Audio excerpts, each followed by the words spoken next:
I'm Greg Hunter. Welcome to USAWatchdog.com. With us, return guest by a now more well, just more of a regular than anything else, who I really like. It's Craig Hemke of TF Metals Report. Lots to talk about, Craig. Thanks for joining us today on USAWatchdog.com.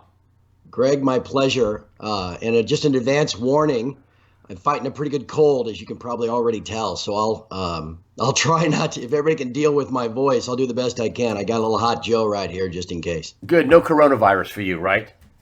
I haven't been drinking Corona, no, so I'm fine. Okay. So listen, I want to talk about the markets. I mean, listen, I'm not a market expert, but my goodness, I know what 595 future points down, straight down on the Dow are, and what that means, bad juju.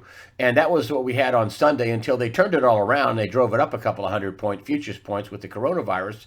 I guess China was going to dump dump $1 trillion or more into the market. And then, Tuesday, everybody's like, wow, this is a great time to buy stock. Everything's shut down. Borders are closed. People are being forced into, containment areas. They're trying to contain or quarantine tens of millions of people. Many countries have shut their borders down to China, and time to buy stocks.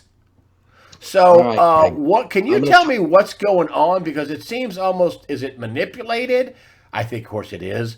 At least some. Is it? Are people crazy? Am I missing something? Is all the money running over here to America? What's going on? All right, you ready for me to talk for the next Yeah, 25 I'm minutes? sorry. Go. No, Yeah. no, no. I mean, I could go on. This could take the whole half hour. Well, let's not take the half hour because I want to talk about your gold Okay. thing too. You have a big report about Look, gold. I want to get to it. all right, and this relates to gold and silver. All right. This is all about cash. This is all about liquidity.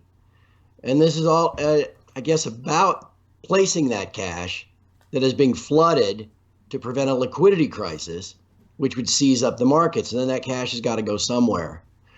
Look, first of all, regarding the stock market, it can't go down. They can't allow it to go down because what the Fed and the other central banks have been fighting against now for more than a decade is deflation and lack of liquidity, lack of cash to keep everything greased. Okay, you've got to keep printing cash to service all of this accumulated trillions and trillions and trillions of debt. Okay, can't grow your way out of it. You got to print your way out of it. So the stock market cannot, excuse me, be allowed to go down because there's now, I don't even know what the total market capitalization of the U.S. stock market is, but it's $20 trillion or something like that. So if the stock market were to go down by 25%, it'd be 15 trillion. That'd be $5 trillion that would have just poof. And now your liquidity crisis is that much worse. So anybody can look up, and you and I have talked about this before, when people refer to something called the plunge protection team, they're talking about something that was created after the stock market crash in 1987 by President Reagan. It's called the President's Working Group on Financial Markets. Yep. George Stephanopoulos was the first to reveal that. It's an Okay. actual, real. Yeah, it's a real thing. Anybody can Google that That's right. term. That's right. Read all about It's it. the Treasury, the SEC, the head Right. of the Fed. Okay. The last time that we know that they intervened was Christmas of 2018. If anybody remembers, the Fed had been tightening their balance sheet all year long. Okay. And finally, the stock market began to catch down to that decreased money supply and tighten liquidity and was crashing in December of 2018, right up to Christmas. On Christmas Eve, Secretary Mnuchin called a special meeting of this plunge protection team, the working group on capital markets, all of the other department heads, the heads of the major banks, and all this kind of stuff. The markets were closed on Christmas Day, and then the Dow went up 1,000 points. Make sure that trend stopped, and up it went. So that, at least as far as I know, was the most obvious attempt by these big banks and by the government itself to try to prop up the market because they can't afford, like I said, you can't have it go down because of how it will exacerbate the liquidity crisis. So then you look at what happened last week. Stocks are selling off on this coronavirus, the fact that the global economy is clearly going to be impacted, the supply chain out of China is going to be interrupted, all this stuff. Okay, so It's not my imagination. The news isn't just a little bad. no, It's it's terrible. awful. And it's not, look, it's bad enough as it is, the virus and the people dying and all that kind of stuff. Yes, that is But terrible. this didn't just get fixed, okay? It didn't just get cured. I mean, there are still Chinese cities that are on quarantine. Okay, flights to Hong Kong even now are being suspended. All of this is going to impact the global economy here in the first quarter and into the second quarter and all that kind of stuff. And it's going to make the central banks have to print even more cash, create even more liquidity. Well, anyway, they can't afford it to go down. Maybe that's why, even though Chinese markets were down 8% on Monday, the 3rd of February, and they'd been closed all of last week due to the Chinese New Year holiday. Even though they opened down 8%, magically the stock market's up. As we record this on Tuesday, the 4th, the Dow is now higher than it was on Friday, January 24th. Which shows there's obvious manipulation. I mean, so what is the uptake for this? I mean, you have the Chinese market down 8% in one day, and the U.S. market we're going up. I mean, isn't that obvious manipulation? Right. And Greg, understand, again, like I said, this isn't complicated. The Federal Reserve, the other central banks, the government, the big primary dealer banks like JP Morgan and Goldman Sachs, all of these people are on the hook. They can't have the market decline, because if market capitalization just evaporates, then the list of ongoing liquidity crisis, and people talk about repo. You and I have talked about this repo and liquidity crisis that began in September of last year and continues to this day. That will only get worse. So in the meantime, Greg, check this out. The Fed has told us since the financial crisis, it was all just a one-off. We did these QE programs. We expanded what we state as our balance sheet from $1 trillion to $4.5 trillion. Excuse me, I have to keep itching my nose. We've expanded our balance sheet up to $4.5 trillion. And they said, but we're going to go back to normal. Interest rates will go back to normal. Everything's going to be normalized. That was always the key term. They had it all under control. And so from 2014 to 2019, over a period of 5 years, they shrank their balance sheet by a whopping $750 billion down to $3.7 trillion. Okay, they were able to do that over 5 years. Between October of last year and now, they've already put back on over 50%. We're back up to 4.1 trillion. Why? Because they had withdrawn cash and they created this massive liquidity problem, not only amongst the banks, but amongst the governments. You see it, the impacts of this all around the world. They can't go backward. They're stuck. They're trapped. They got to keep printing. And so you've already got now the Fed directly. Well, no, I shouldn't say directly. It's like taking a flight. If you take a flight from Kansas City to New York, but you connect through Chicago, that's not nonstop, right? That's a direct flight. You have a stop in between. That's how the Fed is monetizing the debt right now. And I'm not anybody can do this. The Treasury Department issues Treasury bills and Treasury notes at auctions, okay, to fund the government and cover the debt. The primary dealer banks like JP Morgan and Goldman Sachs, their job is to support these auctions and make it happen, okay? So these new treasuries come to market, they get sold around the world, and the primary dealer banks buy some too. 2-3 days later, the Fed then buys those same bonds and bills from the primary dealer banks. How we know they're same? Because each security has its own QSIP, C-U-S-I-P, QSIP, its own individual number. And so if you follow the money, if you follow the path, the Treasury issues the debt, the primary dealer banks buy it, and then 2 or 3 days later, the Fed buys it from them. That's your direct flight. It's not nonstop from Kansas City to New York. It's direct through this hub in Chicago. And that's how the Fed is monetizing the debt as we speak. And they will continue to do so. That cash goes into the stock market, just makes it just keep going up, which they got to have. But what people need to understand is this is madness. It's only going to get worse. And that is also why you have to own gold and silver. Hold on, before we go into gold and silver, I want to say some nice things about you too, about gold and silver. Before we get into that, how long? The question everybody's saying, okay, so I could just own stocks forever then. So my stock market portfolio is going to go forever. Forever. But at the same time, Greg, I mean, hell's bells. I didn't think we'd make it past 2011. So, right? How long can they do this for? Spinning and I'm sorry. Go ahead. I can't. I wouldn't even. I'd be foolish to try to tell you, give you a date. I just know that eventually it can't happen. It will slow down, but geez, Greg, the best performing stock market in the world last year was Venezuela and Zimbabwe, where they're just printing cash and it goes into the stock market. Well, that's nice, I guess, if you want to live in Venezuela or, Zimbabwe. But this massive creation of fiat currency, dollars and pounds and euros and the rest, it all just goes into all these assets around the world. So the stock market will keep going up. The bond market will keep going up, which means low rates. And everything will keep going up. Gold, silver, and everything else. And at some point, I suppose, economic Mother Nature will take over. But I'm sure as heck not going to sit here and say that's going to happen like in June.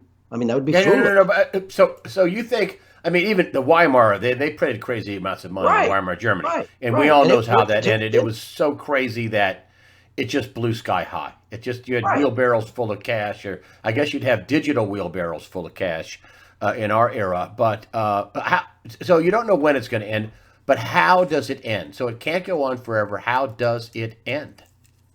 There is a kind of I don't know how to, so many people say reset and collapse and all that kind of stuff.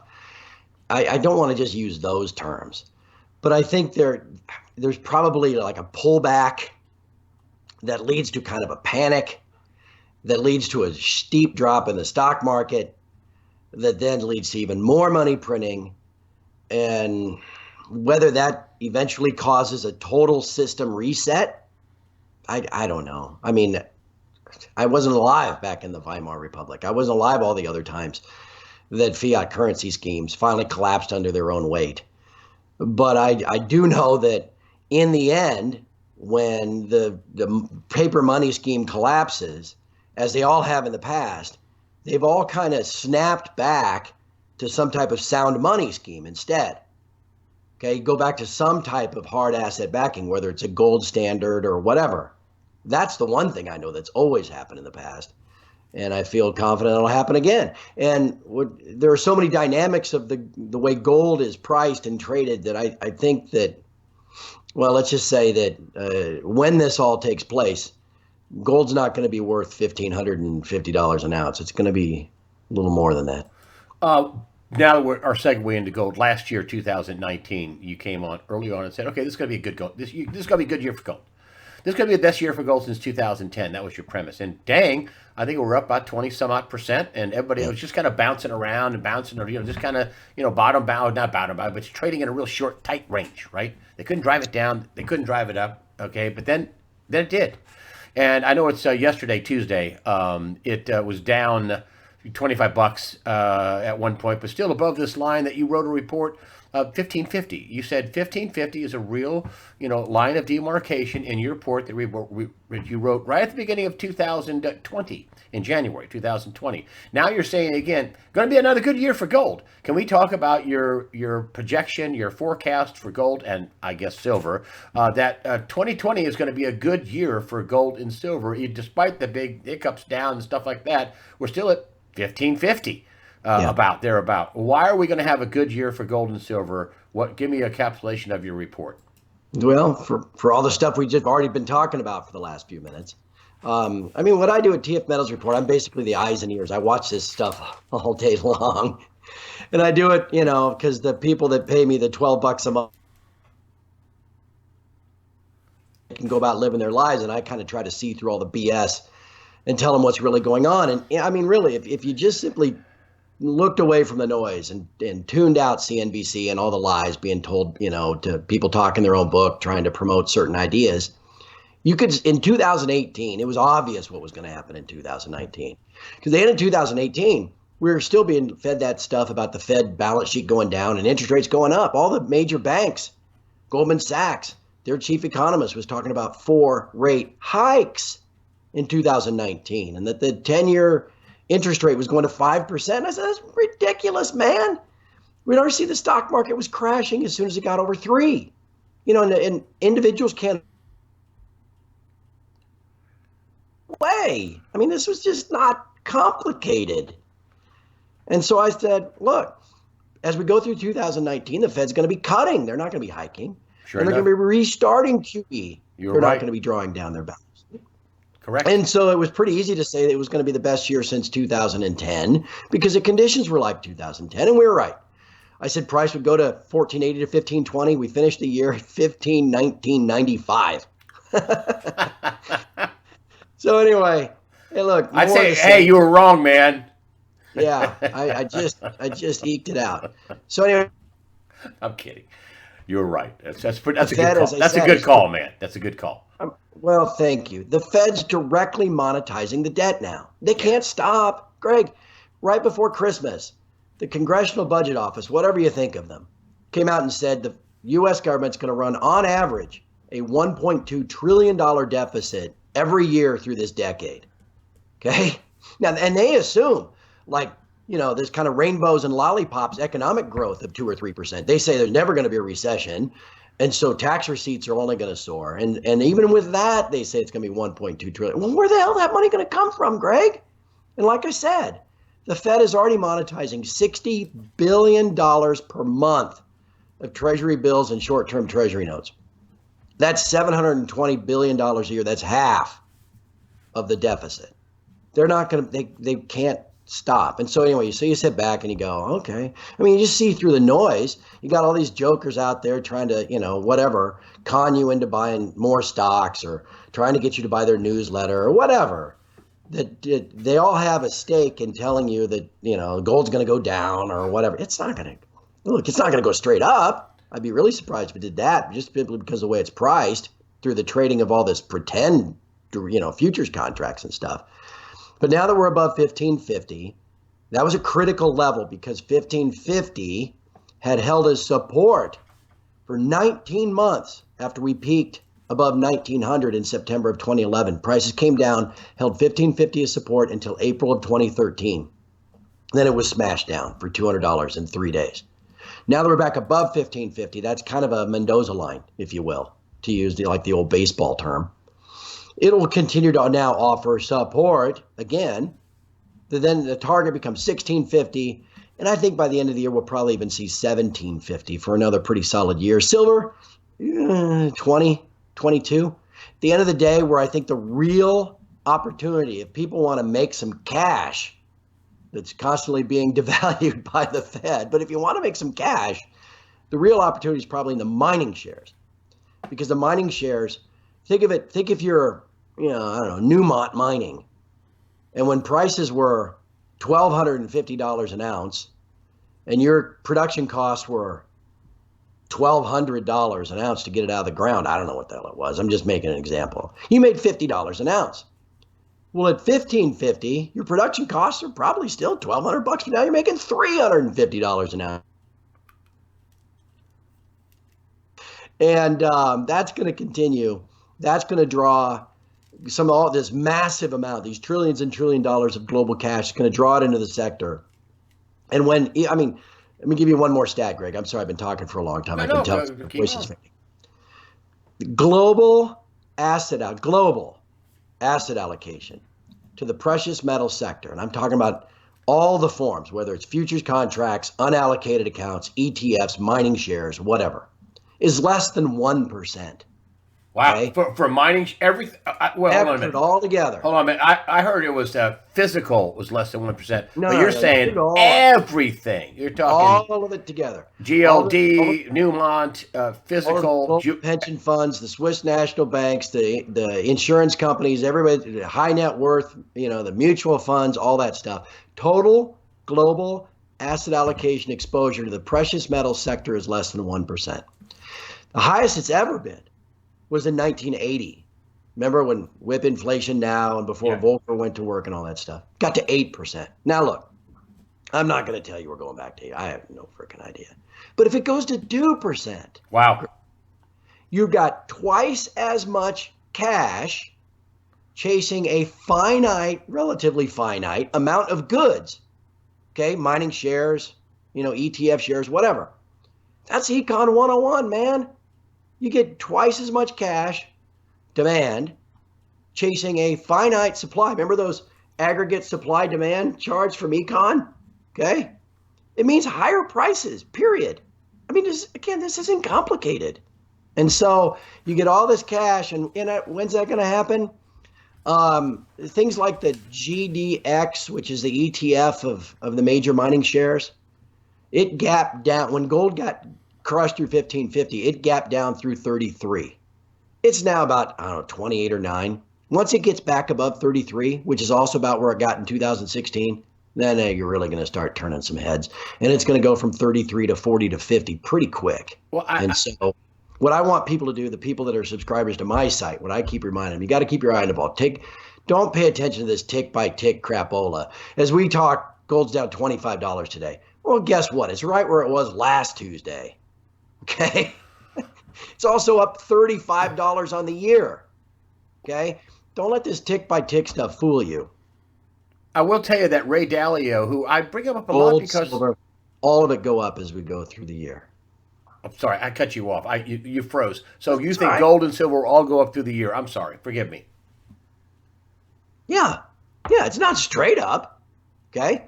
But I do think if you buy if you're a trader or you got a self-directed IRA or something like that, by all means, you might as well keep some money in the stock market because they're not going to let it go down. But within that allocation, you should buy yourself some mining shares, some really, really good ones. I mean, take this I mentioned Newmont again. Oh, and you know what? So I don't go all Henry Blodgett on you. I think I own 200 shares of Newmont in my IRA. All right. Anyway, Newmont, mega money, hand over fist now because prices are higher, and they pay a 2.4% dividend. 10-year treasury note only pays 1.6. So at some point, hedge fund managers and the people that run money for state pension funds or insurance companies are going to go, well, why would I want to own negative yielding global bonds or something like that when I can own a gold miner with all this cash flow that pays a dividend that's 50% higher than a 10-year note? And when all that cash comes running in, it's got to go somewhere. Goes into all of it. Futures contracts, unallocated accounts, ETFs, mining shares, all that stuff. And that's what's coming. But central banks are trapped. They can't let liquidity collapse because the last time they did, the stock market really did crash in December of 18. They'll do everything to keep it all the plate spinning. And so ahead of that, you just keep stacking precious metal. You trade some mining shares. You make some money. You take the cash that you made in profits. You buy some more metal. Kind of fun. Pay off your house, pay off your car, Yeah, own your stuff. I mean, people should own their stuff. I mean, make themselves resilient. Yeah, I was going to bring up Ray Dalio, who I bring this up because he's running the world's biggest hedge funds, Right. And 60 or 80, 180 billion. I don't know, something like that. It's the biggest. So, Bridgewater Capital, and so he was out on Davos and felt he had a need to tell people that you need to have a really balanced portfolio and buy gold. Right. And this is Ray Dalio. This isn't a guy Right. wearing a little tinfoil, a little ship hat here. Right. Right. I mean, Or you might have seen there's a guy, his name is Minard, something like that, Minerd. And he's the chief investment officer of a company called Guggenheim, which has I don't even know how many billions of dollars. I mean, $250 billion. And he was at Davos. And he's talking about how the stock market, he was calling it a Ponzi scheme, and the people on Bloomberg, their heads were going to explode. Anyway, at the end, though, they said, okay, what's your favorite thing? What's your best trade for 2020? He said silver. Sir, I'm not making it up. That's actually what he said. So if people like Dalio, Druckenmiller, this guy at Guggenheim, if they're looking at gold, again, how much of just, let me tell you this guy, like I said, I think somebody tweeted at me that they've got $250 billion under management at this Guggenheim place. Do you know what the market value of the GDX is? You know what the GDX is, right? Yeah. The miners, the juniors. Right. It's the major miners, right? Yeah. And they're Miners. It's an ETF run by Van Eck out of Chicago. Okay. And it's kind of a proxy for the mining shares. People buy the ETF and all that kind of stuff. You could buy that entire freaking thing for $12.5 billion. Oh, and while you're at it, the GDXJ, you ever heard of that one? The junior gold miners? Yeah, those are the juniors. That's why I got confused there. Yes, You could buy GDXJ that. and GDX, the juniors. You got an extra $5 billion laying around. You could buy that whole thing too. Yeah. Oh, let me give you one more. They say there's about 18 to 20 million ounces of silver above ground. Okay, 18 to 20 million ounces. Or I'm sorry, a billion ounces at $18 to $20. Okay, you can buy all of the physical silver for another 20 billion. That's what I was trying to say. There's a billion ounces laying above ground. It's 18 to $20. Yeah. It's Okay. cold. All right. Anyway, you get my point. Yeah. Yeah. Yes. I do get your point, and I wanted to make a point about Davos and why do you people? What are they talking about in the background? Listen, in order for this Guggenheim guy in Dalio to march out and say, "Buy silver, buy gold," that's accepted groupthink at Davos. Yeah. They're not revealing anything that what you revealed our plans. I mean, so that's what they're talking about at Davos behind the scenes.